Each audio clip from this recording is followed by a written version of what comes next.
Welcome to Tanvi's kitchen. ఈరోజు recipe వచ్చేసి చాలా క్రిస్పీగా గుల్లగా ఉండే మురుకుల రెసిపీని చూపించబోతున్నానండి.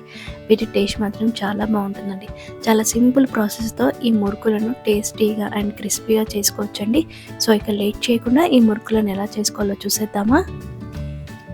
ముందుగా పుట్నాల పప్పును మిక్సీ పట్టుకుందామండి. అందుకోసం ఒక మిక్సీ జార్ తీసుకొని అందులో పావు కప్పు వరకు పుట్నాల పప్పును వేసి మెత్తని పౌడర్లా వచ్చేటట్టు మిక్సీ పట్టుకోవాలండి.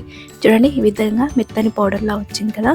ఇప్పుడు ఒక గిన్నె తీసుకొని అందులో ఒక స్ట్రైనర్ పెట్టుకొని మనం మిక్సీ పెట్టుకున్న పుట్నాల పప్పు పౌడర్ని ఒక్కసారి జల్లించుకుందామండి. మనం ఎంత మెత్తగా మిక్సీ పెట్టుకున్నా మనకు ఫైన్ పౌడర్ అయితే రాదు కదండి. అందుకే ఈ పౌడర్ని ఒకసారి జల్లించుకుందామండి. చూడండి, ఈ పైన వచ్చిన వేస్తాన్ని పడేద్దామండి. ఈ విధంగా మెత్తని పౌడర్ గిన్నెలోకి వచ్చింది కదా. ఇప్పుడు ఇందులో 1 గ్లాస్ వరకు బియ్యం పిండిని వేసుకోవాలండి.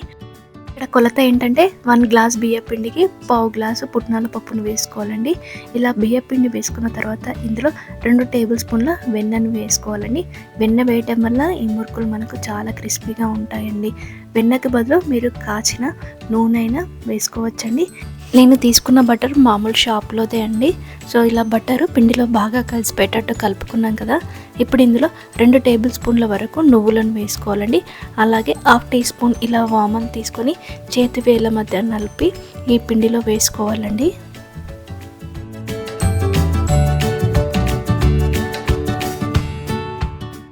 తర్వాత ఇందులో 1 టీ స్పూన్ కారము, అలాగే టేస్ట్కి తగ్గట్టుగా ఉప్పును కూడా యాడ్ చేసి ఉప్పు, కారం, నువ్వులు, వాము పిండిలో బాగా కలిసిపెట్టేట్టు మళ్ళీ అంతా ఒకసారి మంచిగా కలుపుకోవాలండి. ఉప్పు, కారం పిండిలో బాగా కలిసిపెట్టేట్టు కలుపుకున్నాం కదండి. చివరిగా ఇందులో 1/2 టీ స్పూన్ జీలకర్ర పొడిని కూడా వేసి ఈ జీలకర్ర పొడి కూడా పిండిలో బాగా కలిసిపెట్టేట్టు కలుపుకోవాలండి. ఉప్పు, కారం సరిపోయిందో లేదో ఇప్పుడే చూసుకోండి. ఇలా చూసుకున్న తర్వాత కొద్దిగా వాటర్ వేసుకుంటూ ఈ పిండిని ముద్దగా చేసుకోవాలండి. కొంచెం సాఫ్ట్ ముద్దగానే ఈ పిండిని కలుపుకోవాలండి. ఒకేసారి వాటర్ యాడ్ చేయకండి, కొద్దిగా వాటర్ యాడ్ చేసుకుంటూ ఈ పిండిని కలుపుకోవాలండి. పిండిని కలిపేటప్పుడు కాస్త ఎక్కువసేపే నీట్ చేసుకొని, మనం ఎంత ఎక్కువసేపు నీట్ చేసుకుంటే మనకు మురుకులు అంతా గుల్లగా వస్తాయండి. చూడండి, ఈ విధంగా సాఫ్ట్ పిండిలా కలుపుకున్నాం కదా. ఇప్పుడు ఒక 15 నిమిషాలు ఈ పిండిని మూత పెట్టేసి పక్కన పెట్టుకుందామండి. ఈలోపు డీప్ ఫ్రైకి ఆయిల్ని వేడి చేసుకుందామండి. అందుకోసం స్టవ్ వెలిగించి స్టవ్ మీద ఒక కడాయి పెట్టుకొని డీప్ ఫ్రైకి సరిపడా ఆయిల్ని వేసి హీట్ చేసుకుందామండి. 5 నిమిషాల తర్వాత మూత తీసి ఈ పిండిని మనం మురుకుల గొట్టంలో ఎంత పిండి పడుతుందో అంత పిండిని ముందుగానే నేను సపరేట్ చేసి పెట్టుకుంటున్నానండి. ఇలా అన్నీ ఒకేసారి చేసి పెట్టుకుంటే మనకు మురుకులు వేయడం ఈజీ అయిపోతుందని నేను ముందే అన్నీ ప్రిపేర్ చేసి పెట్టుకుంటున్నానండి. చూడండి, పిండిని మొత్తం ఈ విధంగా ప్రిపేర్ చేసి పక్కన పెట్టుకుంటున్నానండి. ఇప్పుడు మురుకులు చేసే పీటను తీసుకుంటున్నానండి. దానిలో ఈ సన్నటి మురుకులు ఉండే బిల్లని తీసుకొని దీనికి ఫిక్స్ చేస్తున్నానండి. ఇందులో మీకు నచ్చిన బిల్లను యూస్ చేసి ఈ మురుకులు చేసుకోండి. ఇలా ఫిక్స్ చేసిన తర్వాత ఈ మురుకుల పీటకి కొద్దిగా ఆయిల్ని అప్లై చేసుకోవాలండి. ఇలా ఆయిల్ని అప్లై చేయడం వల్ల మనకు మురుకులు ఒత్తటం ఈజీ అయిపోతుందండి.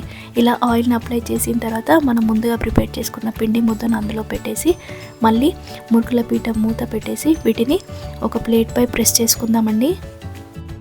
ఇప్పుడు ఒక ప్లేట్ తీసుకోవాలి, దానిపైన ఈ మురుకుల పీటతో మురుకులను ప్రెస్ చేసుకుందామండి. మనం ముందే పిండిని లూజ్గా కలపటం వల్ల మనకు ఇలా మురుకులు వేయడం చాలా ఈజీ అయిపోతుందండి. చూడండి ఎంత చక్కగా వచ్చాయో. ఇలా మిగతా వాటిని కూడా ప్రెస్ చేసుకోవాలండి. ఇలా మురుకులను ప్లేట్పై ప్రెస్ చేసుకున్న తర్వాత ఒకటొకటిగా తీసి ఆయిల్లో వేసి ఫ్రై చేసుకోవడమేనండి. ప్రెస్ చేసేలోపు మనకు ఆయిల్ కూడా బాగా హీట్ అయి ఉంటుంది కదండి. సో ఆయిల్ హీట్ అవ్వగానే ఒకటొకటిగా తీసి ఆయిల్లో వేసి డీప్ ఫ్రై చేసుకోవడమేనండి. ఇంకో విషయం ఏంటంటే ఇక్కడ ఈ మురుకులను ఫ్రై చేసే ముందు మనకు ఆయిల్ బాగా హీట్ అయి ఉండాలండి. ఆయిల్ హీట్ అవ్వకముందే మనం మురుకులు ఆయిల్లో వేస్తే ఈ మురుకులు అనేవి ఆయిల్ని ఎక్కువగా పీల్చుకుంటాయండి. విషయం ఏంటంటే ఆయిల్లో ఈ మురుకును వేసి ఫ్రై చేసేటప్పుడు నురుగంతా తగ్గిన తర్వాతనే రెండో వైపుకి టర్న్ చేసుకోవాలండి. అలా చేయటం వల్ల మనకు మురుకులు పర్ఫెక్ట్గా ఫ్రై అవుతాయండి. ప్లేట్ పైన మురుకులను ప్రెస్ చేసుకొని ఆయిల్లో వేయడం కష్టం అనిపిస్తే మీరు ఇలా డైరెక్ట్గా కూడా ఆయిల్లో ప్రెస్ చేసుకోవచ్చండి. చూడండి, ఒక వైపు బ్రౌన్ కలర్ వచ్చాక మళ్ళీ రెండో వైపుకి టర్న్ చేసుకొని రెండో వైపు కూడా మంచి రంగు వచ్చేంత వరకు ఈ మురుకులను ఫ్రై చేసుకోవాలండి.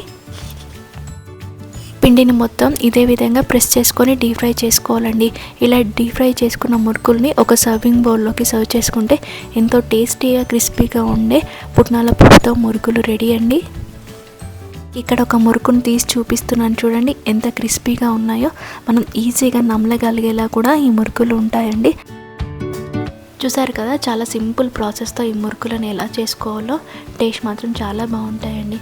అంతేకాదండి, చిన్నపిల్లలైనా పెద్దవాళ్ళైనా ఈ మురుకులను ఈజీగా నమ్మలగలిగేలా కూడా ఉంటాయండి.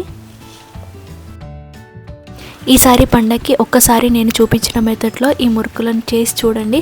టేస్ట్ మాత్రం చాలా బాగుంటాయండి. సో డెఫినెట్గా మీరు ట్రై చేస్తారు కదా. మీరు ట్రై చేసిన తర్వాత మీకు ఎలా వచ్చిందో కమెంట్ చేయండి. ఈ వీడియో మీకు నచ్చినట్లయితే please subscribe to my channel, like చేయండి, షేర్ చేయండి.